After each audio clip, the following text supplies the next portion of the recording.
Et du coup, c'est la tristesse parce que il y a des gens qui savent qu'il faut faire la simulation sur la case 3CN, qui le font avec ou sans. Sauf qu'en fait, c'est biaisé parce que la case 2OP de l'autre côté vient bouffer leurs ressources. Et ça, c'est un abattement de 92%. Donc si j'ai 10 000 euros de loyer là-dedans, c'est fou, ça fait un abattement. Il reste 800 euros qui subissent l'impôt et les prélèvements sociaux.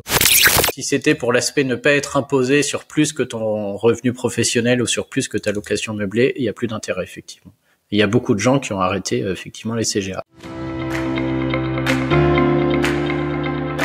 Bienvenue sur Les Investisseurs 4.0, le podcast qui explore les stratégies et les méthodes pour développer son patrimoine immobilier quand on a 40 ans, un job à plein temps et une vie de famille trépidante. S'il y a une chose à surveiller de près chaque année, c'est bien la déclaration de ses revenus imposables. C'est à la fois toujours pareil et à la fois jamais pareil, avec des petits détails insignifiants, des nouveautés qui font au final toute la différence sur sa charge d'imposition.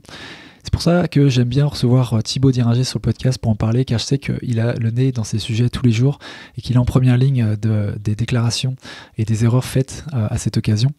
Thibaut est le fondateur du site Corrige ton impôt, auquel je te conseille vivement de t'abonner d'ailleurs, et qui nous fait le plaisir de revenir pour la 3e fois sur le podcast pour nous partager les principaux changements de la déclaration 2024 et des éléments clés auxquels il faut prêter attention pour s'économiser le maximum d'imposition selon sa situation. Au cours de notre conversation, on verra notamment quels sont les changements sur la déclaration des revenus issus des crypto-monnaies, pourquoi il vaut mieux ne pas choisir l'option de rénovation énergétique pour les dépenses de travaux dans une location vide, pourquoi avoir un centre de gestion agréé, un CGA pour les revenus fonciers meublés n'est pas aussi pertinent qu'avant. En fin d'épisode, Thibaut partage aussi avec nous l'énorme cadeau fiscal qu'offre l'État pour certains meublés de tourisme cette année, conséquence d'un vote de projet de loi mal ficelé, et les erreurs à éviter, notamment dans la déclaration liée à un programme Pinel, au rattachement d'enfants majeurs ou au statut de micro-entreprise. Bref, peu importe ta situation ou ton support d'investissement, tu seras forcément concerné par au moins un des aspects évoqués sur cette conversation. D'ailleurs, si à l'issue de cet épisode, tu découvres des économies d'impôts importantes, n'hésite pas à les partager l'épisode sur les réseaux en nous taguant Thibaut et moi, ça me ferait vraiment plaisir de relayer l'information. Avant de démarrer, je t'invite, si ce n'est pas encore fait, à t'abonner à ce podcast sur ta plateforme de podcast préférée pour ne rater aucun épisode et à t'inscrire aussi à la newsletter hebdo qui l'accompagne et auquel j'ajoute des informations supplémentaires et des ressources inédites. Tu peux faire cela sur le lien investisseur avec un s40.com/nl. Merci à toi pour ton soutien. Allez, sur ce, on découvre avec Thibaut ce qu'il ne faut pas louper de la déclaration d'impôt 2024. C'est parti. Salut Thibaut, bienvenue chez Les Investisseurs 4.0. Bonjour Paco, merci de m'accueillir. Merci à toi de ton retour sur le podcast. On était en train de dire en intro justement en off que on se voit quasiment tous les ans. On se voit tous les ans depuis 2 ans. Ouais. Tout le monde a envie de me voir à cette période, c'est étrange. Toujours à ce moment-là. Bizarre ça. Ouais, pourquoi ils viennent pas me voir en décembre, c'est clair. Ouais, écoute, c'est cool. On va faire un point sur. Les gens te connaissent déjà, mais tu peux te présenter peut-être un petit peu juste rapidement sur ce que tu fais sûr. Et quelles sont tes nouveautés à toi. Ok, moi c'est Thibaut Diringer. Donc il y a longtemps maintenant, je faisais déclaration d'impôt dans un cabinet de gestion de patrimoine et je suis parti au bout de 4-5 ans. J'ai créé un site qui s'appelle Corrige ton impôt, où l'idée c'est de suivre l'actualité fiscale, mais surtout de vulgariser et de donner des conseils à tout le monde, donc à monsieur et madame tout le monde, mais aussi aux investisseurs. Ou en général, c'est des conseils en gestion de patrimoine, mais surtout sur comment bien remplir la déclaration d'impôt. Et voilà, le site a bien marché, donc je me consacre entièrement à ça depuis maintenant 5-6 ans. Hein. On est à plusieurs millions de visiteurs par an. Et donc voilà, je suis à fond sur le site où l'idée, c'est de faire des vidéos, des articles pédagogiques sur principalement la déclaration d'impôt. Il y a un peu de tout aussi, hein, des conseils immobiliers en gestion de patrimoine, succession, mais voilà, le gros des... On va dire, ma particularité, c'est d'être très affûté sur ce qui touche à la déclaration d'impôt. Il y a beaucoup de choses à faire à ce niveau. Et c'est toujours un sujet vraiment super demandé. À chaque fois, on me pose des questions là-dessus. C'est un thème, voilà, très très demandé. Et sur ce secteur-là, tu as vu est-ce qu'il y a des évolutions en termes d'offres, tu vois, sur ce que les gens peuvent avoir? Parce que toi, tu t'es vraiment spécialisé là-dessus. Est-ce que depuis qu'on s'est parlé il y a 2 ans, tu restes encore le king en la matière? Tu sens qu'il y a même... Ouais, alors le king, je sais pas, mais il y a quand même une énorme évolution. C'est que quand on s'était vu, toutes mes vues viennent de Google, en fait, qui référence les articles. Et donc, j'étais très connu parce que les vues venaient de Google, quoi, qui référençait mes articles, j'étais un peu le seul. Maintenant, c'est terminé. C'est-à-dire que le site Impôts.gouv fait aussi des petits tutos. Je pense que si tu fais des recherches, tu tombes sur le site du gouvernement. Et donc, on va pas se mentir, mon site, mécaniquement, quand le gouvernement fait un article, c'est lui en premier, quoi. Et maintenant, le gouvernement fait plus un article, il en fait 10 sur le même sujet. Et donc ça fait un double aspect, c'est-à-dire que moi je perds plein de vues mécaniquement, je tombe dans le référencement, mais les gens sont aussi très embêtés parce que ces articles qui sont mis en avant en haut, ils vont pas dans la profondeur, tu vois, c'est des articles assez succincts, lisses, etc. Et donc moi j'ai gagné une audience, on va dire, de plus en plus de qualité, j'ai envie de dire. C'est-à-dire que j'ai un peu moins de gens qui me suivent, mais de plus en plus de personnes de qualité. Et j'ai aussi changé le modèle économique, puisque avant c'était de la pub Google, et j'en suis très content. Hein. Maintenant c'est on va dire, je suis toujours le king entre guillemets. J'ai envie de dire, au niveau de ce que je propose, moi j'ai l'impression que oui c'est très qualitatif, mais je touche beaucoup moins de gens. Par contre, je suis sur des offres. C'est-à-dire maintenant c'est que des e-books. J'ai un abonnement sur le site, donc on fait la même chose qu'on fait là en fait. Tous les jeudis, je fais des visioconférences sur différents sujets. On va essayer d'en aborder plusieurs là pour donner des bons conseils. La semaine dernière, c'était comment marche le déficit foncier en location vide. Donc vraiment, je monte pas à pas en ligne comment ça se passe, comment voir les années d'avant, comment vérifier. Et le gros, on a peut-être parlé de ça, mais maintenant, le gros de mes revenus, pour pas te mentir, c'est de la correction de déclaration d'impôt. C'est-à-dire que les gens me donnent accès à leur espace en ligne et je regarde ce qu'ils ont fait. Et on va dire dans un cas sur 4, un cas sur 5, ils ont fait une erreur et on peut corriger et obtenir un remboursement quand il y a des erreurs. Et donc pendant notre discussion, si tu veux, j'essaierai de mettre en avant des erreurs régulières comme ça que je retrouve sur de l'immobilier, du Pinel, c'est des choses notamment où souvent il y a de l'argent à récupérer.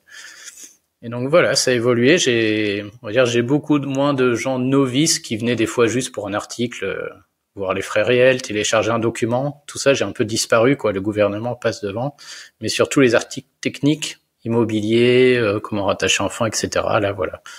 Ça reste plus technique. J'ai du monde et j'ai pu transformer ça avec l'abonnement ou les corrections, quoi.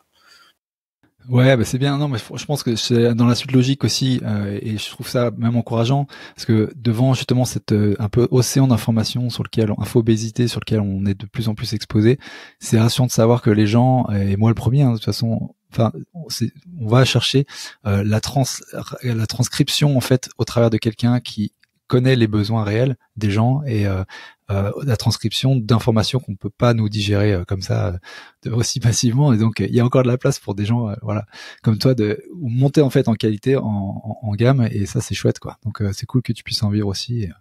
Oui, c'est le double aspect, quoi. C'est un peu dommage aussi parce que tu vois que maintenant l'info qualitative, je sais pas comment c'est pour toi, mais l'info qualitative, il faut que les gens aillent la chercher entre guillemets. C'est-à-dire moi j'ai la chance d'avoir de la notoriété parce que ça a marché longtemps par le référencement et maintenant tout le monde connaît. Mais si j'arrivais aujourd'hui avec la même qualité, comme Google privilégie des sites parfois moins qualitatifs, je pense que pour certains c'est dur de... tu vois, c'est bien de chercher l'info, mais c'est dur de la trouver parfois. Hein. Même pour moi sur d'autres sujets que je maîtrise pas toujours facile de trouver la bonne personne, quoi. Elle est pas forcément mise en avant en ligne, on va dire. Et c'est la chance qu'ont avoir les auditeurs qui nous écoutent en ce moment, justement, de trouver la qualité, d'aller chercher les bonnes infos. Donc on s'est dit qu'on allait faire une petite session justement sur les choses qui ont changé en 2024 pour la déclaration 2024. Tu m'as dit que comparativement à d'autres années, il y avait plus de choses en ce moment, cette année. Donc je te laisse éventuellement dérouler sur, peut-être commencer par les cryptos. Tu disais qu'il y avait... Ouais, vas-y. Oui, bah effectivement. Alors il y a beaucoup de choses qui ont changé. Moi, je pense que déjà la vidéo qu'on a fait les années passées avec toutes les astuces, elle reste tout à fait d'actualité. Donc je pense que c'est la qualité de ton podcast. Là, ils peuvent aller voir ce qu'on avait fait parce que ça, c'est toujours d'actualité. Cette année, si on a le temps, j'aimerais bien, on peut parler d'abord des crypto-monnaies, puisque là, on a quand même un gros changement pour ceux qui sont concernés. Ensuite, on peut parler de la location vide. On fera pas tout, hein, mais il y a quand même une nouvelle case à surveiller de près, 2-3 erreurs fréquentes qui sont intéressantes à surveiller. On pourra parler rapidement. Je sais pas si tes auditeurs ont un peu de Pinel, Cellier, etc. Là, je pourrais évoquer les erreurs fréquentes. Et on peut finir avec le meublé, puisque là, sur le meublé, j'ai pas regardé tes podcasts récents si vous en avez parlé, mais sur le meublé, on a pas mal de nouveautés avec un beau micmac de fin d'année, là, qui était assez marrant, quoi. Ouais, j'ai hâte de parler de ça, parce que j'ai vu ton article, apparemment, ça va être. Ouais, il y a un peu de tout. Donc, on va faire au mieux en 1 heure. Et bah oui, si tu veux, on peut commencer par les crypto-monnaies. Quelles sont les news là-dessus? Alors les crypto-monnaies, il y a une toute petite nouvelle case qui s'appelle la case 3CN. Alors ça va concerner les gens qui ont des crypto-monnaies sur l'année 2023. Et comme tu le sais peut-être, on est imposé sur les crypto-monnaies que quand on les vend ou quand on les transforme en monnaie, en fiat, ils appellent ça dans le domaine de la crypto. Donc on va dire voilà, tous les gens qui ont vendu des cryptos ou qui ont échangé des cryptos contre un bien et qui ont fait une plus-value, c'est-à-dire qui ont gagné de l'argent en 2023, vont être concernés. Donc si je prends un truc assez simple, j'ai acheté une crypto-monnaie 100, je l'ai revendue 1000, et du coup j'ai gagné 900. Et ces 900, si je les ai gagnés en vendant en 2023, sur la déclaration 2024, je suis imposé. Avant, c'était un principe assez simple. Ta plus-value, là, tes 900 €, tu subissais la flat tax, ce qu'on appelait la flat tax. C'était 12,8 d'impôts, 17,2 de prélèvements sociaux. Ça fait 30% en tout. 30% de 900, 300 €. Voilà, c'était terminé, quoi. Et maintenant, l'énorme nouveauté, c'est qu'on n'est plus obligé de subir la flat tax. On peut choisir un autre régime. Si je reprends un flat tax avec 17,2 et 12,8, là, les prélèvements sociaux, 17,2 sont toujours à payer. Ça va pas bouger. Mais pour les 12,8% d'impôts, tu peux choisir un autre système. Dire voilà, les 12,8 là, ça ne me va pas, la flat tax. Moi, je préfère que ces 12,8 rentrent avec mes salaires, avec mes autres revenus dans ma déclaration d'impôt. Et dans ce cas-là, c'est plus complexe à calculer puisque tu subis ta tranche marginale d'imposition. Et voilà, on va pas faire de miracle, hein. Et il faut faire des simulations, clairement, pour voir quelle est la meilleure option. Voilà, il y a beaucoup de gens qui me diront oui, moi je suis dans une tranche haute, j'ai des gros revenus, etc. Et donc les 12,8 sont meilleurs que ma tranche d'impôt. C'est vrai que souvent c'est le cas, mais il faut faire attention parce qu'il y a aussi les parts qui jouent. Donc des fois, quand tu es marié, 2-3 enfants, et ben avant d'arriver dans la tranche à 30, faut un peu de chemin. Et si parfois tes revenus sont particuliers, t'as une micro-entreprise, t'as beaucoup de dividendes, c'est des revenus qui ont des gros abattements et t'es assez bas dans les tranches en fait. Et du coup, ce refus de la flat tax pour les cryptos peut être intéressant. Donc concrètement, si quelqu'un par exemple a une TMI on va dire à 10 tout simplement. Alors 11 du coup, ça n'existe pas 10, ce sera 11 ou... ouais. Il va être prélevé, en fait, il va être taxé sur les 17,8 plus les 11 au lieu des 17,8 plus les 12. Et ça va même un peu plus loin que ça parce qu'il y a d'autres choses qui jouent après. Donc c'est vrai qu'on a l'impression que c'est 11 au lieu de 12,8 ou 0 au lieu de 12,8 pour ceux qui sont à 0. Mais il y a aussi des aspects où quand tu es sous un certain seuil, tu peux avoir des fois ce qu'on appelle la décote qui arrive. C'est-à-dire ça peut te faire entrer dans des schémas qui te donnent un peu plus de baisse d'impôts. Il y a des abattements aussi des fois, personnes âgées ou autres qui peuvent venir jouer là-dedans. Donc c'est on va dire, si tu as énormément de revenus et que tu es dans des tranches très hautes, évidemment la flat tax c'est mieux. Mais dans les autres cas, moi je suppose de rien et je conseille, comme c'est très complexe, de juste faire la simulation. Ça va être le conseil là en ligne, puisqu'en ligne, je veux dire, tu peux faire autant de déclarations que tu veux, il n'y a pas de problème. Même si tes auditeurs nous écoutent, ils l'ont validé en début avril ou hier, peu importe, on peut refaire, corriger. Et donc moi ce que je propose, c'est d'en faire une première, on va au bout, on regarde ce qu'on a à payer ou ce qu'on nous rembourse, on se préoccupe même pas du calcul en fait, on regarde juste ce qu'on doit. Puis on en refait une autre et on regarde si c'est mieux ou si c'est moins bien, et on garde la meilleure des deux. Et c'est le meilleur moyen sur un truc aussi complexe de faire le bon choix, quoi. T'as des exemples anecdotiques de gens qui ont gagné des montants significatifs en faisant l'arbitrage, justement? Ouais, des fois on a alors j'ai les deux sens, c'est-à-dire il y a des gens qui n'ont pas qui n'ont pas refusé la flat tax alors que c'était le bon choix pour eux. Souvent c'est des chefs d'entreprise, des dirigeants de SAS qui ont beaucoup de dividendes ou des micro-entreprises puisqu'ils sont dans des tranches encore assez faibles. Et donc eux en cochant, des fois on gagne 10 euros, des fois on en gagne 5000, quoi. Ça dépend vraiment c'est totalement dépendant de ta situation, de tes autres revenus et autres. Parce que eux, en fait, ils sont payés avec des dividendes, donc en fait, eux, ils payent de l'IS.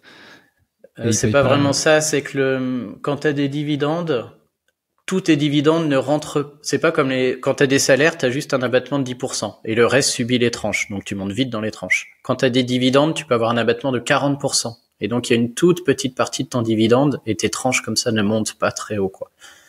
Et donc voilà, moi c'est mon cas, beaucoup de dividendes, mais marié, 2 enfants, et donc au final j'ai une tranche très très faible, et j'ai pas de crypto, mais si j'ai vendu de la crypto, moi je serais dans le cas où il faut refuser, quoi.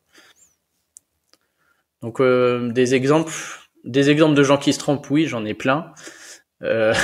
Mais vraiment le conseil, c'est juste faire les deux tests. Et c'est là qu'on va arriver. Il y a quand même un point très technique cette année. Je sais pas si jusque-là ça va, c'est assez clair entre les deux. Donc on a cette crypto où tu peux accepter la flat tax ou refuser la flat tax. Ça se fait avec une nouvelle case. Ils ont mis une nouvelle case qui est la case 3CN, juste en dessous de là où tu mets ta plus-value de crypto, quoi, que tu peux cocher ou pas pour refuser ou pas la flat tax. Le problème, je sais pas si ça te parle, ce dont on est en train de discuter, parce qu'on a déjà eu cette conversation, mais sur un autre aspect l'an dernier. C'est-à-dire que cet aspect d'accepter, refuser la flat tax en cochant une case, il existe déjà en fait. Il existe déjà pour ce qu'on appelle tous les revenus de capitaux mobiliers. Tous les revenus les dividendes, tous tes revenus de compte bancaire, de placement, etc. Il y a exactement ce même système où on peut soit accepter la flat tax de 12,8, soit la refuser, et dans ce cas, tes revenus bancaires passent dans ta déclaration avec un abattement ou pas, quoi. Les coupons, il n'y a pas d'abattement, les dividendes, il y a 40%, etc. Et je sais pas, on a déjà parlé de ce système il y a 2 ans, je pense que ça venait d'être mis en place, et c'est le même système, sauf que c'est pas la case 3CN à cocher, c'est la case 2OP. Et c'est là où c'est rigolo, c'est que le principe est le suivant, c'est que normalement la règle nous dit que quand on refuse la flat tax, on la refuse sur tout. C'est-à-dire qu'on peut pas choisir au niveau des revenus bancaires. Si tu la refuses sur tes dividendes, mais sur tes coupons, sur tes revenus d'assurance vie, sur tout. Et si tu l'acceptes sur tout. Et donc, au niveau des revenus bancaires, ce qu'on appelle les cases numéro 2, des fois, on a des gens qui sont pas très contents parce que des fois, sur leur plus-value de vente de titres, ils aimeraient prendre la flat tax, mais sur leurs dividendes, ils aimeraient la refuser pour qu'il y ait qu'une partie qui aille dedans. Et on peut pas. Donc, le conseil qu'on avait donné il y a 2 ans, c'était de dire, faites un test où vous cochez pas la case 2OP, tout passe à la flat tax, et un test où vous cochez la 2OP, et rien passe à la flat tax. Et donc, moi, quand j'ai vu ça arriver sur les cryptos, je me suis dit, rien ne bouge. Ça va se faire avec la case 2OP, et puis voilà, tout passera à la flat tax ou rien passera à la flat tax. Et me demande pas pourquoi, je ne sais pas ce qu'ils ont fichu. Ils ont créé une autre case, la case dont on a parlé tout à l'heure pour les cryptos, pour accepter ou refuser. Sauf que on a maintenant 2 cases qui n'ont pas d'intérêt. On a la case 2OP et la case 3CN, quoi. Et du coup, la case 3CN, elle est en train de dire, en gros, ne considère l'acceptation ou non de la flat tax uniquement pour les cryptos sans avoir d'impact sur les autres. Moi, quand j'ai vu la case, je me suis dit, c'est ça, du coup. Sauf que le texte ne permet pas ça. Normalement, c'est toute la flat tax sur tout, la flat tax sur rien, quoi.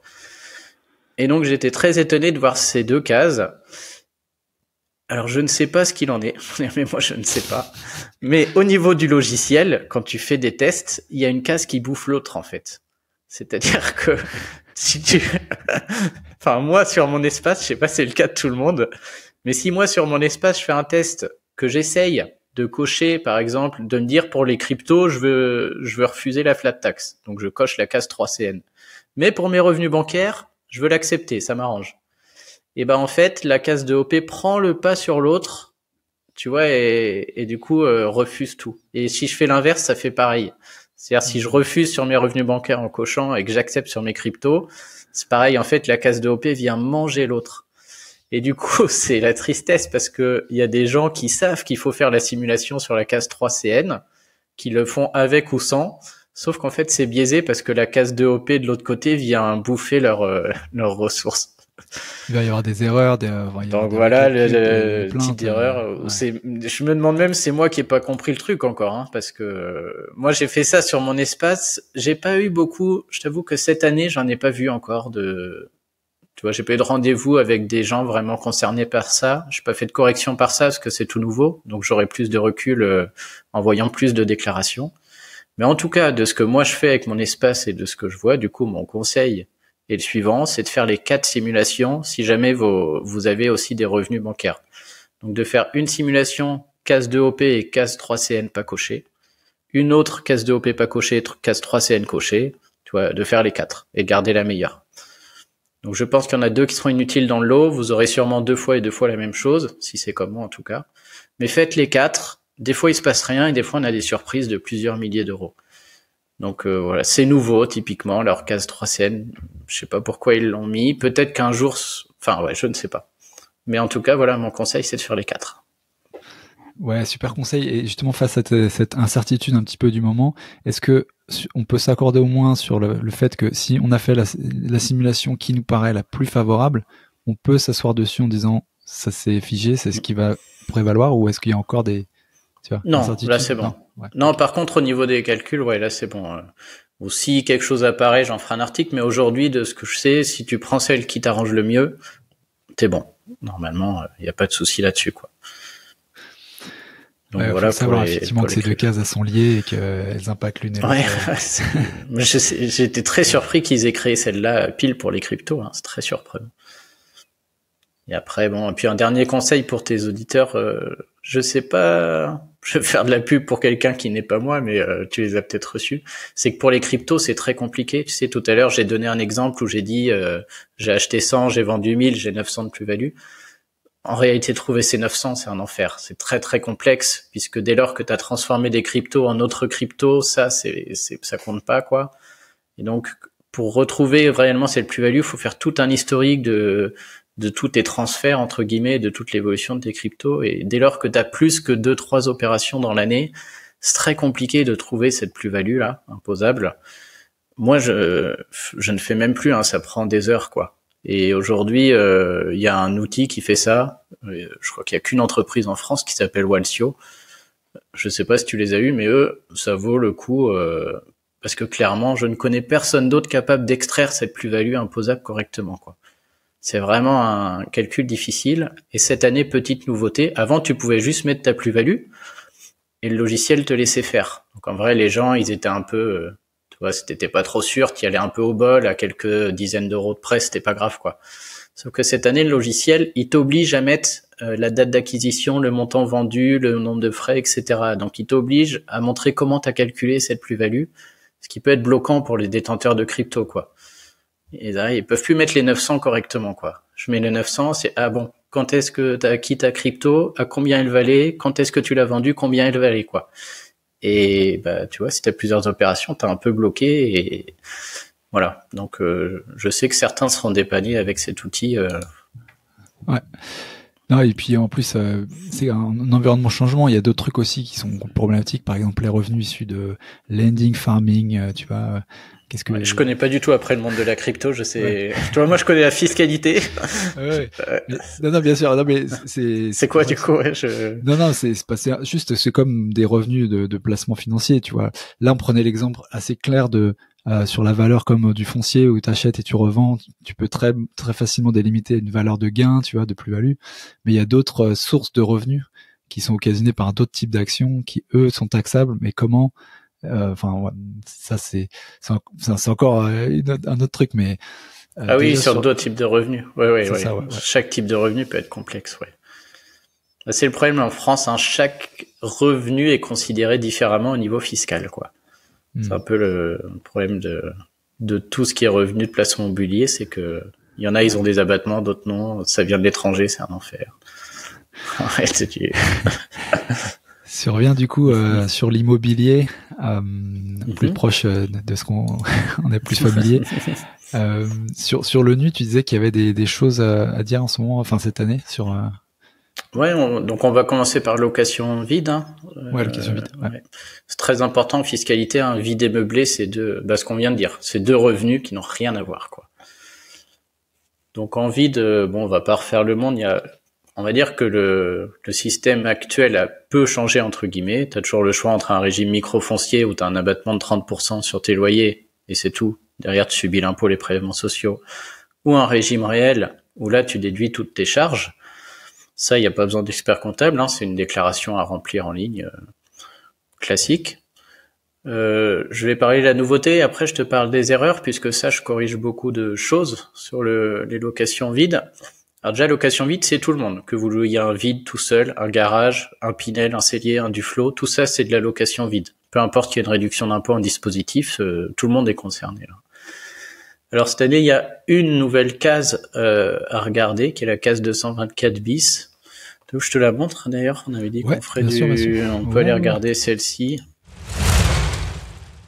Dans un court instant, on aborde les changements à venir dans l'imposition des revenus meublés, les raisons qui rendent l'intérêt d'avoir un centre de gestion agréé, un CGA, moins pertinent cette année, et les astuces pour optimiser sa réduction d'impôt dans le régime réel.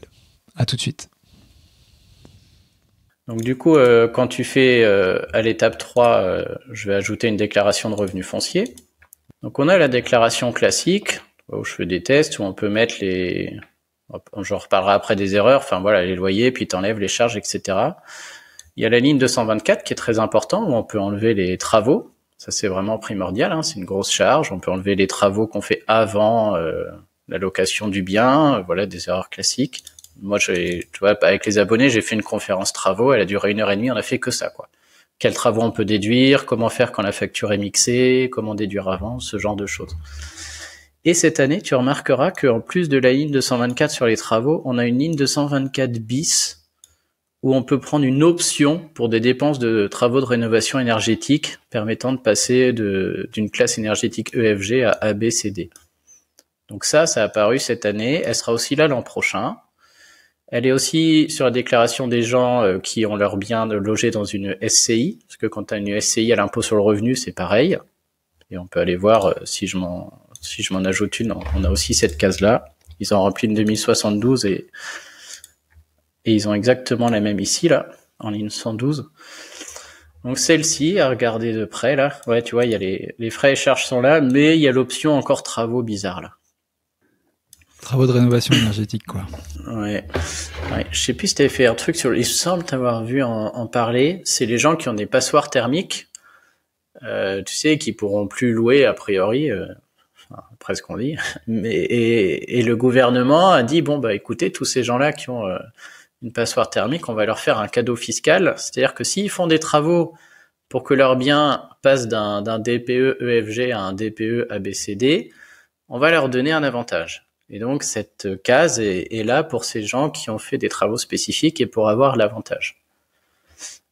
Sauf que dans les faits, je vais essayer de l'expliquer rapidement, mais dans les faits, en fait, ça ne marche pas. C'est-à-dire que ce n'est pas un avantage, c'est un inconvénient. Si vous profitez de ce dispositif fiscal, on va dire dans 95% des cas, vous allez perdre de l'argent.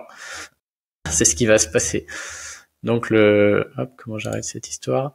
C'était ce qu'ils ont appelé le doublement du déficit foncier. Je sais pas trop si t'as fait un épisode là-dessus ou si tu l'as pas fait, c'est très bien parce que ça ne marche pas.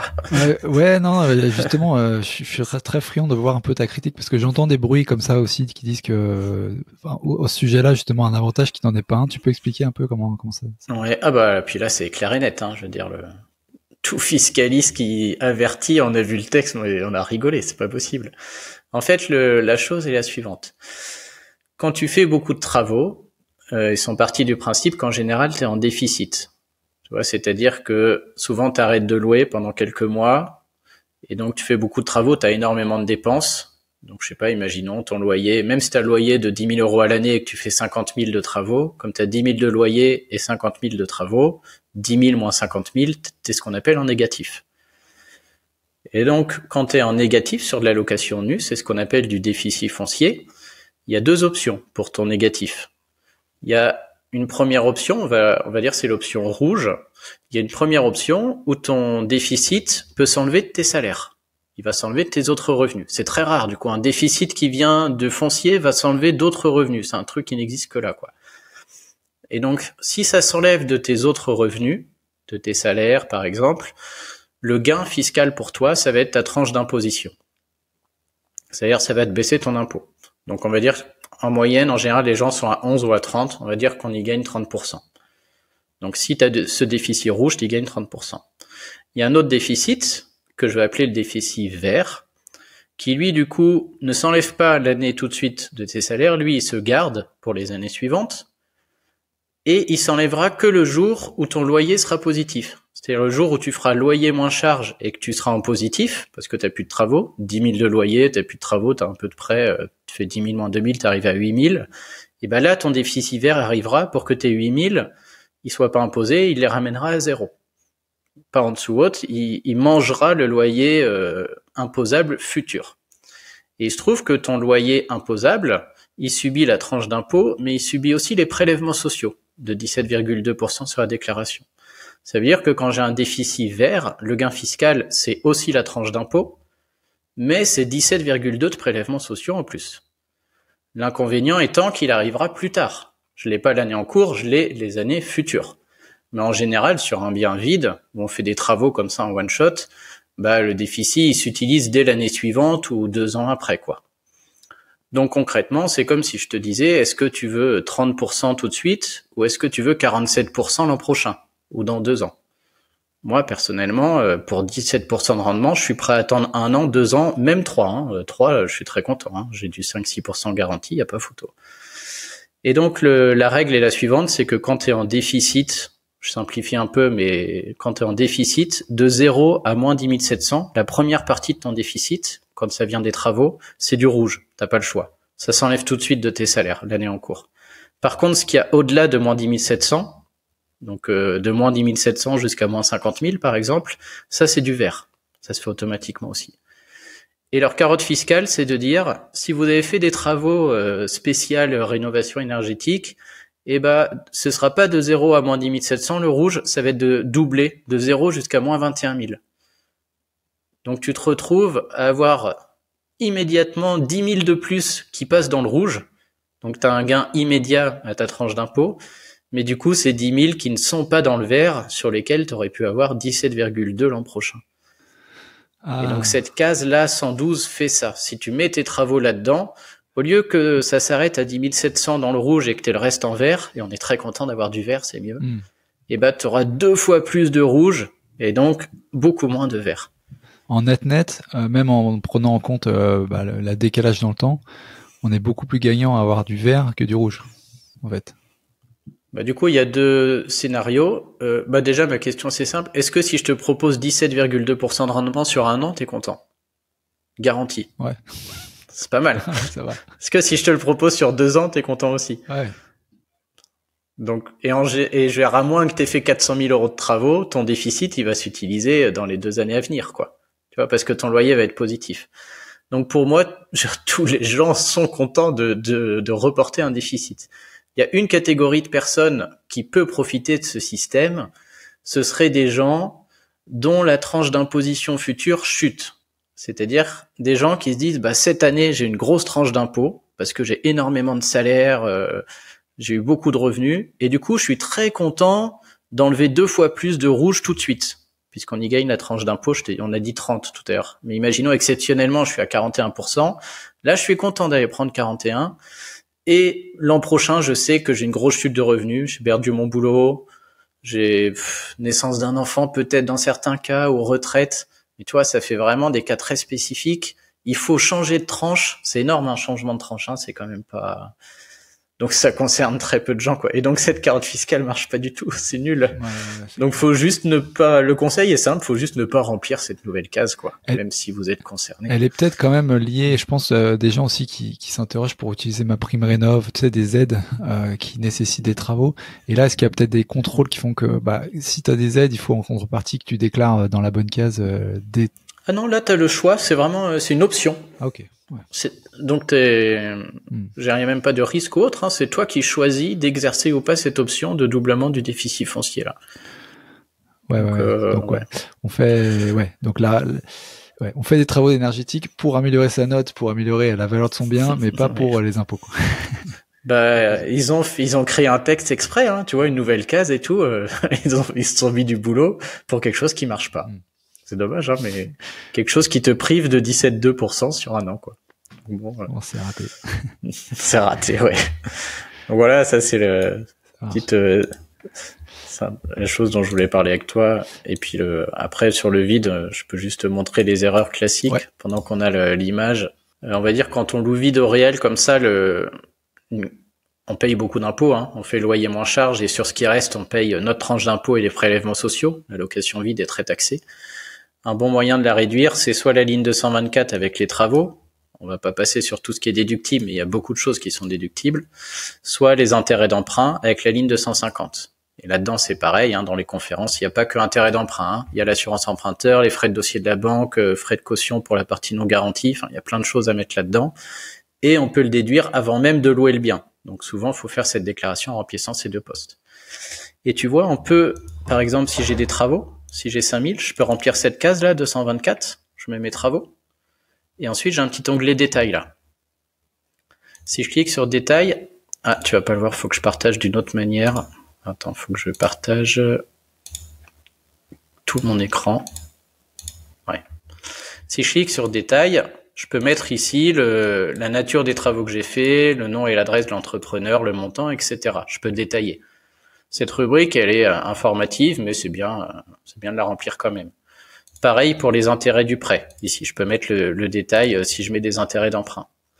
Et il se trouve que certaines années, sur certaines déclarations, je sais pas pourquoi, les gens, en remplissant le détail, donc ils mettent 5000, le détail et autres, le détail est valable, mais la case, ça l'a vidé. C'est-à-dire que la case ici est repassée à 0.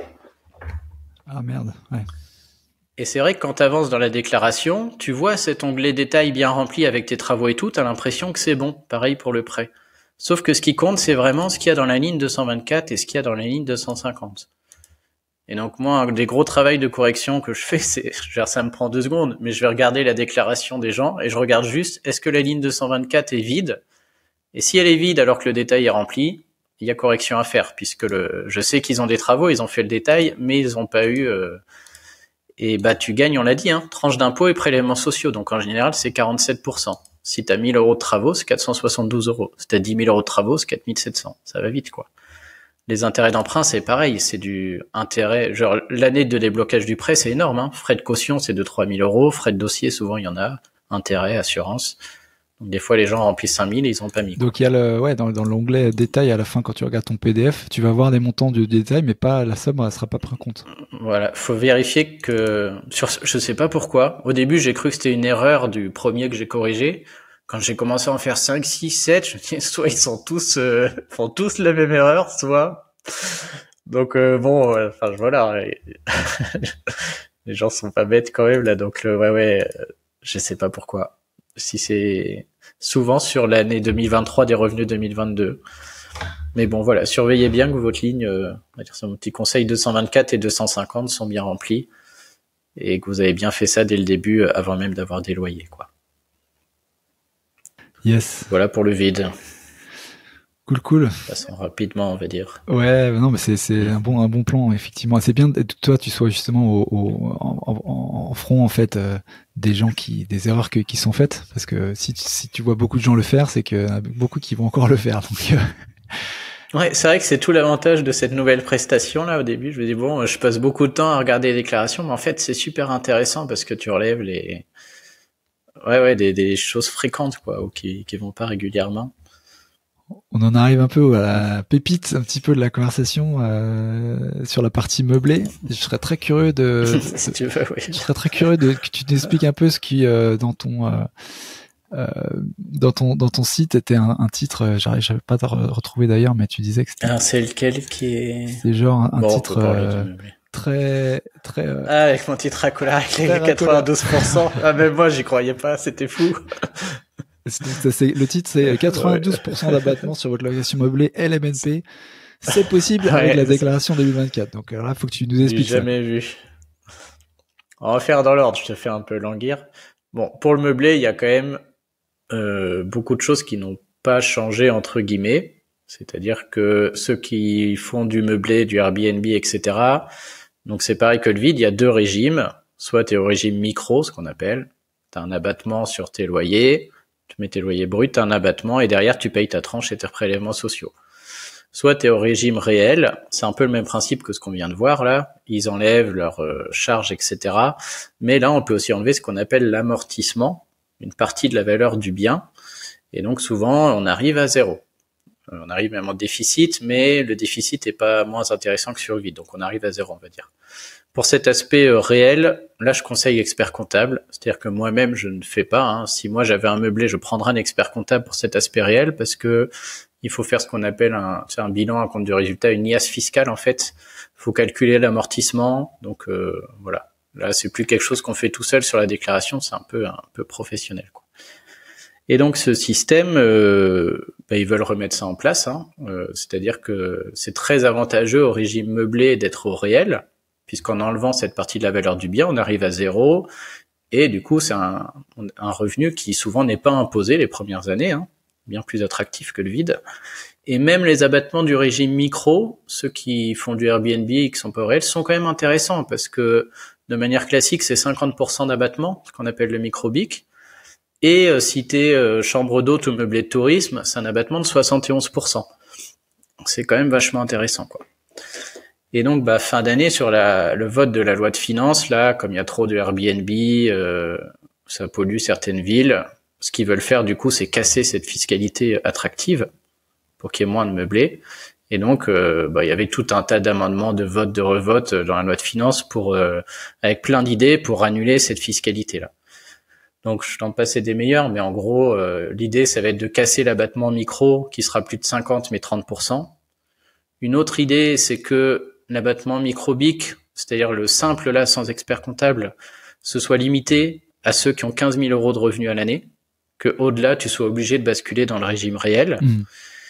Et le régime réel, qui reste très attractif, même avec un expert comptable, puisqu'on enlève tout, leur idée serait de dire que peut-être, ce qu'on appelle l'amortissement, là, je t'ai dit la partie de la valeur du bien qui permet qu'on enlève avec les charges, donc c'est une charge fictive, quoi, serait de réintégrer ça, tout ce qu'on a déduit au titre de l'amortissement, de le réintégrer dans la plus-value au moment où on vend. Ce qui fait qu'au moment où on vend ce meublé, on se ferait massacrer sur le calcul de la plus-value. Donc tout ça, il y a eu plein de textes, ça a été annulé, on sait toujours pas si c'est bon ou pas, mais il y a quand même un truc qui a été fait, c'est que ils ont quand même voté au bout d'un moment une des propositions, et ça a été un vote par erreur, c'est-à-dire que ils l'ont voté alors que en fait la majorité ne voulait pas que ça passe, quoi. Et donc ça a été voté quand même. Et quand c'est voté loi de finances 2024, ça s'applique prochaine déclaration 2024 sur les revenus 2023. Et donc ce qui a été voté, je crois que je dis plus de bêtises, hein, c'était il y a 4 mois, mais juste pour t'expliquer ce qui fait que c'est assez marrant. Ce qui a été voté, c'est la chose suivante, c'est de dire que le régime micro, là, les gens qui ont 50% d'abattement ou 71 quand ils sont en meublé de tourisme, là, celui-là change, et le texte disait que maintenant c'était 30% d'abattement, maximum 15 000 de loyer. Sauf qu'à l'époque, quand ils ont fait le texte, ils ont dit, 30% d'abattement, c'est violent. Ceux qui sont chambre d'hôte, la meublée de tourisme, qui passent de 71 à 30, c'est violent quand même. Et donc, ils ont dit, ces gens-là, on va dire que dans certains cas, dans certaines zones non tendues, certaines zones où il n'y a pas trop de Airbnb, si je schématise, quoi, des zones où, voilà, c'est quand même encore un peu cool, ceux qui sont dans ces zones-là et qui sont chambre d'hôte, meublée de tourisme, qui est à 71, eux, ils vont pas passer à 30, ils vont passer à 51.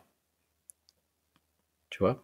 Sauf que le texte, il est pas rédigé comme ça, et ça, c'est important dans notre micmac. Le texte est rédigé où il dit c'est 30% pour tout le monde, et c'est plus 21% pour les meublés classés qui sont dans ces zones spécifiques, là, ces zones B2 ou C. Ok, donc 30 plus 21, ça fait 51%. Mais là, voilà, le texte dit pas 51, il dit plus 21 par rapport au texte actuel. En janvier, ils se sont rendus compte que ça s'applique tout de suite sur la déclaration des revenus 2023. Et ça, c'est un énorme problème parce que c'est pas possible. Ça veut dire que tous les gens qui étaient au régime micro, qui louaient leur maison à Airbnb et qui avaient 15 000 euros plus que 15 000 euros de revenus à l'année, ils pouvaient plus être au régime micro, faut qu'ils passent au régime réel. Sauf que régime réel, ça veut dire expert comptable, il faut s'y prendre des mois à l'avance. Tu peux pas en février décider que tu es au régime réel avec la déclaration qui arrive en avril. Donc ils ont fait un texte disant bon, on s'est trompé sur le texte de loi, on le revotera en fin d'année et pour cette année, tout est possible. Vous pouvez faire comme avant ou comme le nouveau. Tu vois. Donc sur la déclaration de cette année, au final, je te dis que rien ne change dans le sens où on peut faire comme avant, régime micro 50% ou 71% ou régime réel, t'enlèves tout avec ton expert comptable. Sauf que quand on additionne les deux textes, il subsiste un petit truc, c'est que les gens qui sont en meublé classé, qui ont 71% d'abattement et qui sont dans cette zone spécifique là, ils peuvent prendre le régime actuel 71%, enfin le régime ancien là, mais le texte autorise à faire jouer les deux. Et ils peuvent prendre la future loi qui ajoute 21% par rapport au régime actuel. On a dit, hein, c'est pas 51, c'est plus 21 par rapport au texte actuel. Et comme le texte ancien reste actuel, 71 plus 21%, t'as 92. Donc les fiscalistes ont vu ça en janvier, c'était le 14 février, je crois, qu'il y a eu le BOFIP pour ça. Ils ont dit, oh, il va y avoir 92. Moi, je me suis dit, oh, c'est pas possible. Puis, je te montre la case, hein. Parce que la case, elle est là. Et t'as vu, mon article, il est récent. J'y croyais tellement pas que je l'ai même pas vu, quoi. Mais si, du coup, ça marche. Ils ont fait la case exprès et elle donne un abattement de... Ah, donc c'est quand même très été jusqu'au bout de la démarche en disant même qu'on... Mais ils ont été obligés, quoi. Ouais. Donc 71 plus les 22. Voilà. Mais c'est quand même très limité puisque ça concerne les gens qui étaient en chambre d'hôtes. Moi, je vais te la montrer, du coup, elle est là. Et comme ça, on va parler de l'autre changement. Donc, non, quand tu as une location meublée non professionnelle, c'est ça. Donc là, tu vois, tu as le régime microbique en location meublée. La case 5ND, c'est ceux qui font du Airbnb classique, c'est l'abattement de 50%. Elle est toujours là cette année. Attention, l'an prochain, elle risque de passer à 30, hein, du coup. On va voir ce qu'ils vont faire en fin d'année, mais c'est sûr qu'ils vont faire quelque chose. Ça, c'est ta case abattement de 71%, 5NG, location de chambre d'hôtes et meublé de tourisme classé. Et ça, c'est nouveau. Location de meublé de tourisme classé situé en zone B2 ou C. Donc, tu as un simulateur du gouvernement, tu tapes ton code postal et tu sais quelle est ta zone, entre guillemets. Ces zones, on va dire, c'est les zones où il n'y a pas trop de Airbnb, si je schématise. Avec chiffre d'affaires inférieur à 15 000. Et ça, c'est un abattement de 92%. Donc, si j'ai 10 000 euros de loyer là-dedans, c'est fou, ça fait un abattement. Il reste 800 euros qui subissent l'impôt et les prélèvements sociaux. Ouais, donc ça, c'est vraiment effectivement spécifique quand même au... Par contre, c'est spécifique, au logement, en courte durée. À ceux qui avaient ça. Et on va dire que pour tous les autres gens, il y a quand même une chose importante, c'est que cette année, ça change pas. Vous avez votre régime micro habituel. Tous ceux qui louent du Airbnb de temps en temps, qui louent leur résidence principale, etc. En général, ils sont là-dedans, là. Ça concerne des tonnes et des tonnes de gens, la case 5ND, là. Ils mettent leur... Mais l'an prochain, ce sera surveillé de très près dès septembre, là, dans le projet de loi de finances, là. Ça, je ferai des conférences et des articles là-dessus. Parce que si, c'est vraiment très important, si du coup, ils restent sur leur texte de base à dire que, bon, d'une part, l'abattement passe à 30. À 30, déjà, ça peut être... c'est pas bien fiscalement. Mais surtout, s'ils disent que le plafond de chiffre d'affaires pour en bénéficier, c'est 10 000 ou 15 000...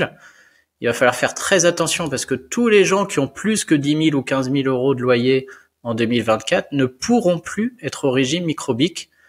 Et là, il faut s'y prendre tôt parce qu'il faut tout de suite se retourner pour se dire, bon, est-ce que je reste meublé ou est-ce que ça vaut le coup que j'aille voir un expert comptable et que je passe au réel? Parce que passer au réel, c'est pas neutre, hein. Je veux dire, il faut ton numéro SIRET, tu fais tes bilans, tes comptes de résultats, faut s'y prendre tôt. Si ça passe, tous les experts comptables vont être débordés de demandes. Et donc, je pense que là, c'est même pas je pense, je suis sûr, il faut faire très attention à ce qui se passe en septembre.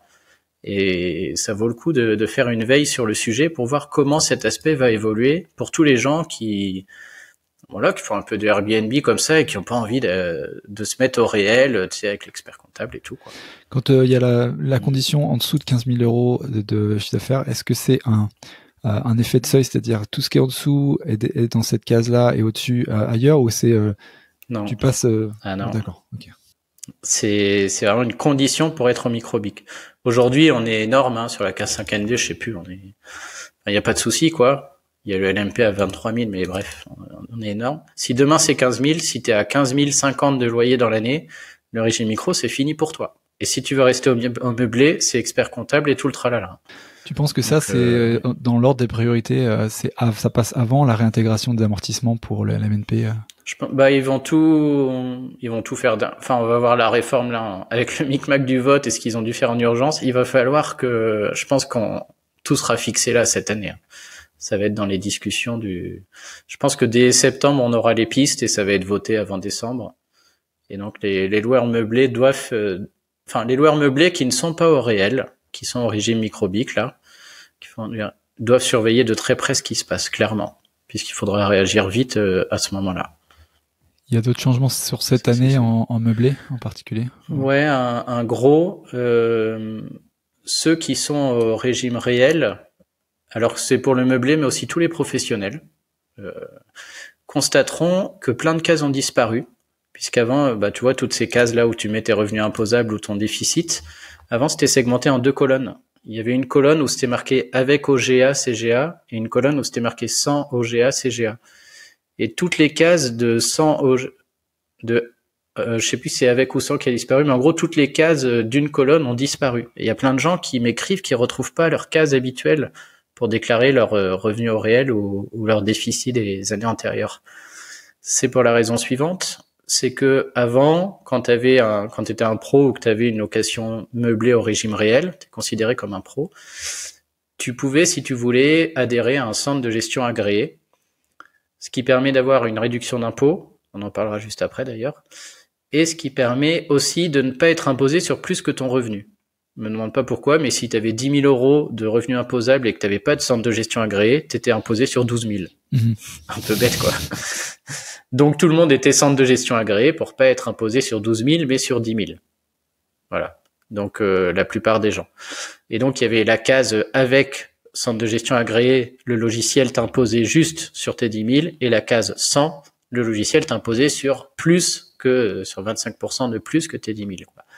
Et cet aspect-là a disparu, c'est-à-dire que pour 2023, c'est fini, il n'y a plus cette hausse du revenu imposable quand on n'a pas de centre de gestion agréé. Ça a disparu. Donc il n'y a plus d'intérêt d'avoir un CGA aujourd'hui, quoi. Alors des fois ils apportent des aspects pratiques, tu vois, ils vérifient tes documents comptables et autres. Certains peuvent y trouver encore leur compte. Ils ouvrent droit à une réduction d'impôt qu'on va voir juste après. Mais si c'était pour l'aspect ne pas être imposé sur plus que ton revenu professionnel ou sur plus que ta location meublée, il y a plus d'intérêt, effectivement. Il y a beaucoup de gens qui ont arrêté effectivement les CGA. Et donc vous inquiétez pas pour la disparition de la case, vous prenez juste la nouvelle, quoi, hein, enfin, celle qui est à côté. Donc voilà, je crois que j'ai les vraies cases ici si tu veux un exemple, mais beaucoup de gens sont coincés par cet aspect, quoi. La case qu'ils avaient l'habitude de faire a disparu. Hop. Ouais, je crois que c'est un peu petit, mais j'avais mis côte-côte les deux images. Voilà, là, en réel, tu avais 5NA et 5NK. La 5NK n'existe plus. Les cases 100 n'existent plus, donc tu prends celle d'à côté, qui est la case 5NA, quoi. Donc voilà. Et puis pour l'OGA, la petite astuce, ceux qui sont en location meublée au régime réel et qui ont encore un centre de gestion agréé, ça t'ouvre droit à une réduction d'impôt, c'est-à-dire de 66%, plafonné à 915 euros. Donc en général, si tu payes, je sais pas, 1300, 1400 d'expert comptable, t'as 66% de réduction d'impôt, t'arrives au plafond, t'as 900 euros d'impôt en moins, quoi. Et a priori, cette réduction d'impôt marche que si ton résultat est positif. Tu vois, il faut que quand tu fais loyer moins charge, moins amortissement, tu sois positif, sinon t'as pas la réduction d'impôt. Ouais, mais en général, quand tu fais du LMNP au réel, t'es toujours négatif, quoi. Ouais. En général, t'es en négatif les premières années, quoi. Donc là, effectivement, le CGA a plus d'intérêt. Et la petite astuce est la suivante, c'est qu'en général, t'arrives quand même en positif au bout de 3-4 ans, très faiblement, ou t'arrives juste dans le négatif. Et j'ai vu récemment certains experts comptables qui font la chose suivante, et je trouve ça très bien. Au lieu de te mettre à moins 10 de négatif, ils te mettent à 2 en positif. Tu vois, donc tu te retrouves avec deux t'oublies une petite charge, un travaux, tu te mets juste en positif et du coup, t'as la grosse réduction d'impôt derrière. Ça peut, tu vois, des petites on avait vu ça j'y pense parce que j'ai la case sous les yeux, là, on avait vu ça dans une conférence sur le meublé. Donc t'as petites astuces, c'est bien dans ces cas-là. Ouais. On revient sur ce qu'on disait, le meublé tout de suite, ça bascule professionnel, c'est plus moi l'expert, et quand t'en as en face de toi, tu te rends compte qu'il y a aussi des choses à faire, quoi.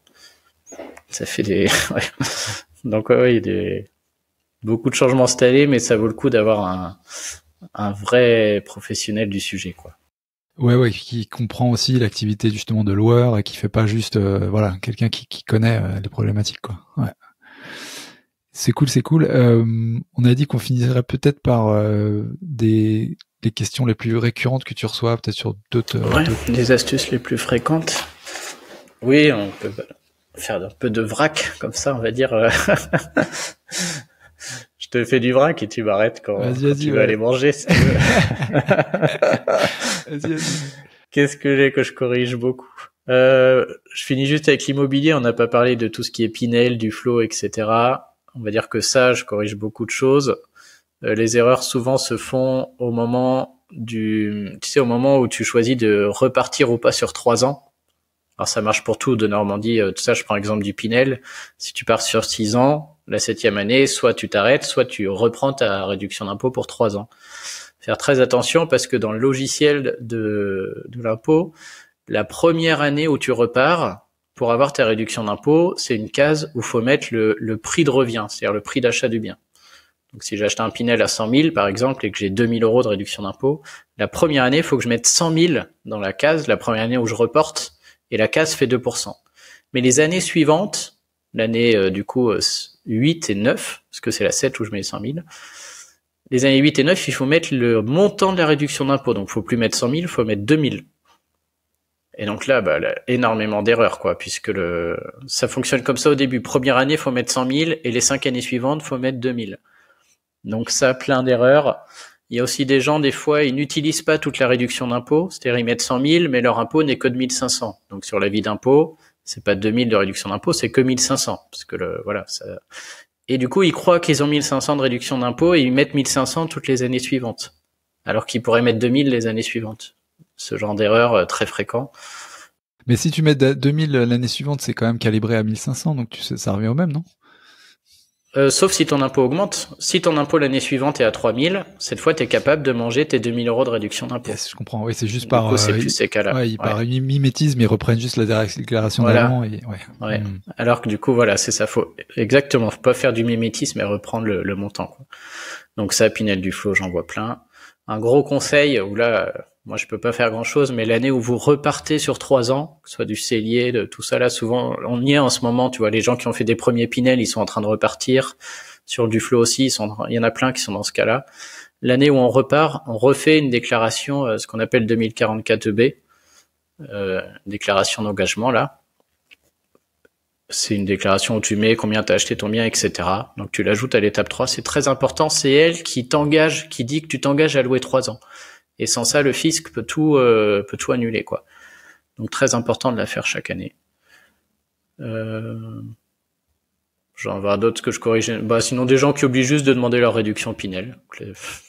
Il y en a plein où c'est lié, tu vois, ils font tout, mais ils demandent pas les 3-4 000 € en moins. Donc ceux-là, ils me régalent, hein. Dire le contraire, mais c'est ballot. Mais ouais, il y en a plein, hein. Il y en a plein. Je sais pas pourquoi. Et après, sur des choses plus classiques qu'on avait vues dans les autres déclarations, dans les autres podcasts, donc il y a les gens qui sont pacsés et mariés sur l'année 2023. Donc eux, ils ont le choix cette année, faire très attention. Ils peuvent soit faire une déclaration commune, soit faire une déclaration séparée. Alors il n'y a pas de en cours d'année machin, c'est soit commune toute l'année, soit séparée toute l'année. Mais ils ont le choix pour cette dernière année. Donc là, comme on a fait tout à l'heure avec la case de OP, faites le test. Ne supposez rien. Des fois, ça change rien. Quand ils sont dans la même tranche d'impôt, ça change rien. Des fois, sur des gros écarts de revenus, c'est mieux de faire la déclaration commune. Mais des fois aussi, même sur des gros écarts de revenus, c'est mieux de faire une déclaration séparée à cause de systèmes comme la décote, dont on a parlé tout à l'heure, qui sont moins bien quand on est en couple, ou d'un des deux qui est en micro-entreprise, ou le fait d'être en couple, des fois, ça ne marche pas. Donc, faut faire un test. Micro-entreprise aussi, on va dire haute source d'erreur. Au moins 30% des déclarations que je corrige. Je veux pas balancer, mais c'était ton cas, non? Je sais plus. C'était mon cas, qu'on a fait ensemble. Ouais. Tout à fait. Il y a longtemps. Non, il y a une erreur où moi, malheureusement, c'est dans le mauvais sens. Et là, je peux rien faire si ce n'est avertir les gens. C'est des gens qui, en micro-entreprise, tu as 2 choix fiscaux, prélèvement libératoire ou impôt sur le revenu. Prélèvement libératoire est super bien, mais il est conditionné. Il faut pas que ton revenu fiscal des années passées dépasse un certain seuil.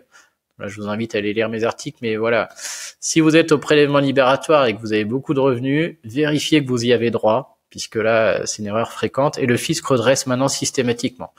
Moi, je suis sûr qu'ils ont une alerte informatique qui contrôle le chiffre d'affaires par rapport au revenu fiscal de l'année passée et qui amène le contrôle parce que c'est systématique. Et là, on peut rien faire. Et il y en a un autre, par contre, très, très, très fréquent. C'est que les micro-entreprises, comme toute entreprise, payent l'impôt, mais ils payent aussi les charges sociales. Et les charges sociales, c'est l'URSSAF qui les prend pour une micro-entreprise. Tu te déclares chaque mois ou chaque trimestre à l'URSSAF, ils te prennent tes prélèvements sociaux, tes charges sociales. Et dans la déclaration d'impôt, tu mets ton chiffre d'affaires pour payer l'impôt. Et il se trouve que quand tu es une micro-entreprise et que tu mets ton chiffre d'affaires dans la case pour payer l'impôt, juste après, ça t'ouvre une autre rubrique, et c'est vrai qu'elle est assez mal faite, qui te dit remettez votre chiffre d'affaires pour les charges sociales, et en tout petit, à condition que vous ne l'ayez pas payé, enfin un truc comme ça, quoi. Et du coup, malheureusement, il y a énormément de gens en micro-entreprise qui remettent leur chiffre d'affaires dans cette case, qui est la case 5HY, et du coup, qui repayent 17,2 de prélèvements sociaux sur leur chiffre d'affaires. Et ça, c'est pareil, une correction très facile pour moi. Il suffit d'aller voir les déclarations des années d'avant. Si je vois des prélèvements sociaux sur l'avis d'impôt, alors que c'est une micro-entreprise ou que la case 5HY a été remplie, ça se corrige très facilement, quoi. Donc ça, ça c'est vraiment horrible, hein. Ouais. Et l'autre grosse correction, on peut en parler, c'est tous ceux qui ont je sais pas trop si c'est ton audience, mais ceux qui ont des enfants majeurs entre 19 et 25 ans, ça c'est un classique, hein. Déjà, il y a le choix de les rattacher ou non, donc toujours faire le test, parce que quand tu les rattaches, t'as la demi-part. Si t'es tous avec l'enfant, t'as une case parents isolés. T'as une réduction d'impôt pour frais de scolarité, faut la demander. Mais t'es imposé sur les revenus de l'enfant. Tu vois, s'il a fait un job d'été ou autre. Et ceux qui les rattachent, souvent, font une erreur. C'est que, quand tu rattaches ton enfant, si il fait des études et qu'il a eu des revenus, t'as un abattement sur les revenus de l'enfant de 3 fois le SMIC. D'environ 4500. Donc là, ce que tu disais tout à l'heure, si l'enfant a 5000 euros de revenus, t'as l'abattement de 4500, t'es imposé que sur les 5000 moins 4500, que sur les 500 qui restent. Si l'enfant a 3000 euros de revenus, t'enlèves tout, quoi. Sauf que pour avoir l'abattement, faut le demander. Donc avant, il fallait faire son calcul tout seul et enlever tout à la main, des revenus de l'enfant déjà pré-remplis. Maintenant, les revenus de l'enfant sont pré-remplis, il faut cliquer sur un petit stylo et cliquer une petite case qui dit que l'enfant est étudiant et pour que l'abattement se fasse. Et donc là, voilà, plein de corrections de gens qui rattachent leur enfant et qui ont oublié de demander l'abattement. Donc ça se corrige très facilement. Parce qu'il y a une case additionnelle, en fait, c'est ça qui fait que les gens vont pas jusqu'au bout du process, quoi. Exactement. C'est vrai que tu passes, tu vois tes salaires pré-remplis, tu vois les revenus de ton enfant pré-remplis. C'est grisé en plus, donc t'avances, quoi, hein. Si tu sais pas, tu sais même pas, hein.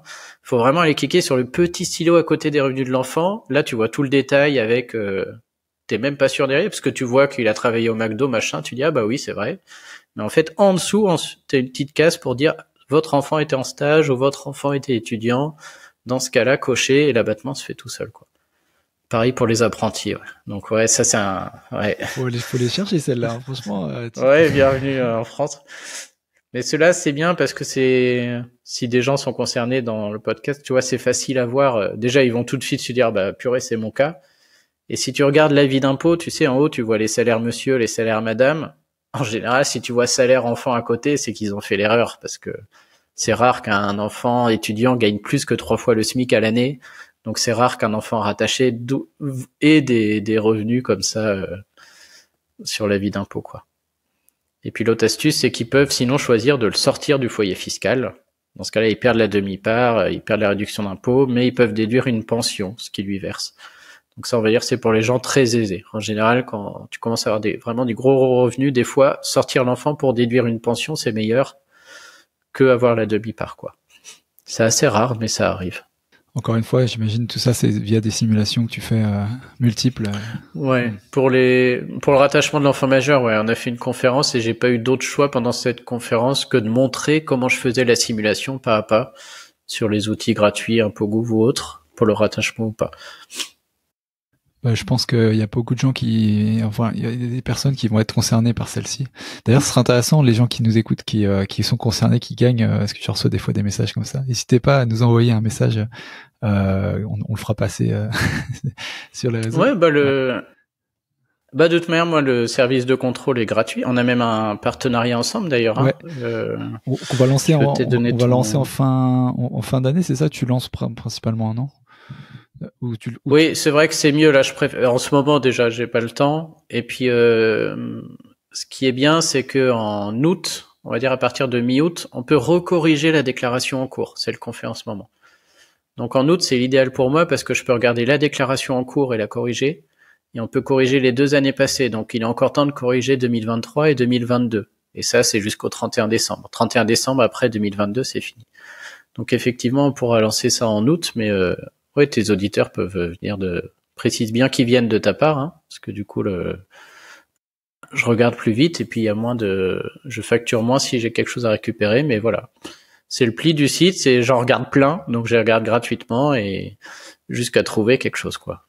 Mais ouais, on finit par trouver puisque dans ces cas-là, là, très fréquemment, les erreurs sont très fréquentes sur ce qu'on a évoqué là. Ouais, c'est top. Écoute, merci pour toutes ces infos. Franchement, tu vas à la machette. Hein. On a l'impression des fois que t'es un peu un explorateur pour aller chercher les petits détails. Ouais, je sais pas. Mais non. Bah non, merci à toi pour l'invitation. C'était très sympa aussi. Et puis après, ouais.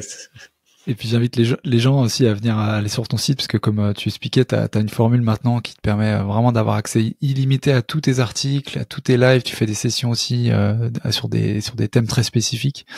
On a un code aussi parrainage pour les gens qui veulent venir avec 10% de réduction. Je crois que le code c'est 10% en lettres. On mettra dans les notes de l'épisode.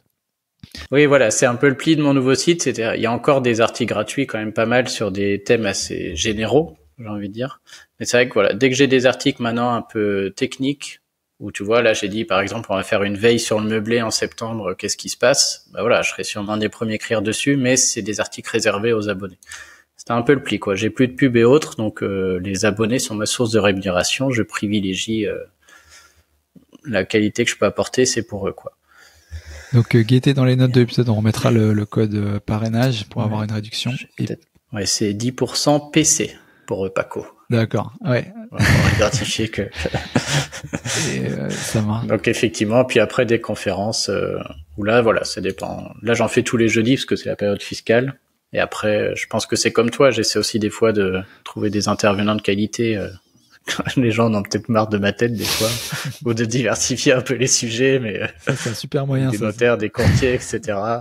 Je connais, tu te reposes du coup là pendant 1 heure. Exactement. Moi aussi, je fais ça. C'est le meilleur moyen, franchement. C'est top. T'es le meilleur des positions, donc c'est bien que tu le fasses de temps en temps. Voilà. Je valide. Non, mais c'est bien de diversifier. Puis ouais, chacun est expert sur un sujet différent, donc c'est hyper intéressant à chaque fois, ouais, d'avoir quelqu'un d'autre, quoi. Le meilleur moyen de prendre contact avec toi pour les gens, c'est qui nous écoutent, c'est toujours sur le site directement, contact ou un lien, un profil LinkedIn. Ou... Ouais. Alors moi, du coup, depuis que je fonctionne ainsi, s'ils sont abonnés durant les conférences, on peut échanger. J'échange avec tous les abonnés, on discute, etc. S'ils veulent un contrôle gratuit, donc là aussi, pas de problème. Tu pourras mettre le lien en description pour que ça vienne de chez toi. Mais je ne fais que contrôler si j'ai pas matière à récupérer de l'argent. Je fais pas S'ils veulent une prestation personnalisée, effectivement, il y a une rubrique sur le site. Par contre, j'ai tellement peu de temps que là, je me suis entouré et j'ai un collègue qui les fait, du coup, qui propose un devis à l'heure en visioconférence pour répondre aux diverses problématiques. Okay. Mais qui est tout aussi compétent que moi, hein. Je travaille avec lui depuis des années. Mais donc c'est vrai que je fais beaucoup moins de visio personnalisé maintenant. Ok. Ou d'échanges. Ouais, je mets mon temps pour les abonnés, quoi. C'était un peu le deal. Ça a marché, il y a beaucoup d'abonnés, donc maintenant D'ailleurs, voilà, le temps que je consacre, c'est surtout pour les abonnés, les conférences, etc. Donc vous avez compris, allez-y, abonnez-vous. C'est franchement de l'info de qualité, comme vous voyez, comme vous pouvez l'entendre. On va vraiment dans le détail. Donc vraiment un gros encouragement pour y aller. Et merci beaucoup à toi, Thibaut. Merci à toi aussi. C'était très sympa de m'accueillir. Bravo pour ton podcast, parce que ce qu'on disait, on s'est vu il y a 2-3 ans, mais je vois que ça a super bien évolué là. Ouais, on essaye. Super. Ouais, non, mais c'est très cool. Moi-même, j'en écoute pas mal, donc ouais, bravo. Ravi que ça puisse aussi te plaire. Et puis, bon courage pour la fin de période fiscale. Merci, ouais, c'est bon. Encore 2-3 semaines et on arrive au bout. Ça marche. Bon, à très bientôt. À bientôt. Merci. À bientôt. Merci, Paco. Salut tout le monde. Ciao.